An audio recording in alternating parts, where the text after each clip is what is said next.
ഉപ്പുതറ ടൗണിൽ വെള്ളക്കെട്ട് രൂക്ഷമായി. കഴിഞ്ഞ ദിവസമുണ്ടായ വേനൽ മഴയിൽ ഉപ്പുതറ ടൗണിലെ വ്യാപാര സ്ഥാപനങ്ങളിൽ വെള്ളം കയറി. കോടികൾ മുടക്കി അശാസ്ത്രീയമായി റോഡ് നിർമ്മിച്ചതും ടൗണിലെ കലുങ്കും ഓടയും തുറക്കാത്തതുമാണ് വെള്ളക്കെട്ടിന് കാരണം.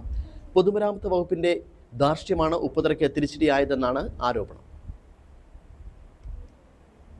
ആദ്യകാല കുടിയേറ്റ ഗ്രാമമായ ഉപ്പുതറ ടൗണിന് ഒരിക്കലും ശാപമോഷം ലഭിച്ചിട്ടില്ല. കോടികൾ മുടക്കിയാണ് ടൗണിൽ റോഡ് നിർമ്മിച്ചത്. 9 ഏക്കർ മലമുകളിൽ നിന്നും ഒഴുകിയെത്തുന്ന മഴവെള്ളം ടൗണിലൂടെ ഒഴുകിയാണ് പെരിയാറ്റിൽ പതിക്കുന്നത്. റോഡ് പുതുക്കി പണിയുന്നതിന് മുമ്പ് വ്യാപാര സ്ഥാപനങ്ങൾ ഉയർന്നായിരുന്നു പ്രവർത്തിച്ചിരുന്നത്. എന്നാൽ ഇപ്പോൾ റോഡും വ്യാപാര സ്ഥാപനങ്ങളും ഒരേ ലെവലിലെത്തി. അതിനാൽ റോഡിലൂടെ ഒഴുകിയെത്തുന്ന വെള്ളം വ്യാപാര സ്ഥാപനങ്ങളിൽ കയറുന്ന അവസ്ഥയിലാണ്. ഐറിഷ് ഓടകൾ കഴിഞ്ഞ് മുമ്പ് നിർമ്മിച്ച ഓടയുണ്ട്. ഇത് അടഞ്ഞു കിടക്കുകയാണ്. ഇത് തുറന്നാൽ തീരുന്ന പ്രശ്നമേ ഉള്ളൂ. എന്നാൽ തുറന്ന ഭാഗത്തും ഓടി പോലും വിടാതെ ജനങ്ങളുടെ ജീവന് ഭീഷണിയാകും വിധം ഇട്ട് മുങ്ങിയിരിക്കുകയാണ് പൊതുമരാമത്ത് ഉദ്യോഗസ്ഥർ.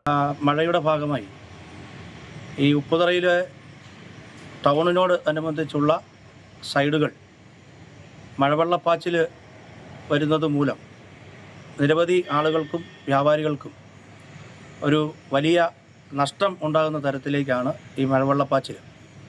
അതിന് പഞ്ചായത്ത് മുഖാന്തരം അതിൻ്റെ നടപടിക്രമങ്ങൾ ചെയ്യാൻ പറ്റത്തില്ല. കാരണം പൊതുമരാമത്താണ്. അതുകൊണ്ട് പഞ്ചായത്തിൻ്റെ ഫണ്ട് ഉപയോഗിച്ച് ചെയ്യുന്ന കാര്യത്തിനകത്ത് പഞ്ചായത്തിന് താല്പര്യമില്ലായ്മയില്ല. പക്ഷേ പൊതുമരാമത്ത് ഇതുമായി ബന്ധപ്പെട്ടുകൊണ്ട് നിലവിൽ ചെയ്തു വച്ചിരിക്കുന്ന പണി അശാസ്ത്രീയമാണ്. ആ അശാസ്ത്രീയമായ പണി കൊണ്ടാണ് ഇപ്പോൾ ഈ ടൗണിലൂടെ ഈ മഴവെള്ളപ്പാച്ചിൽ ഇതുപോലെ വരുന്നത്.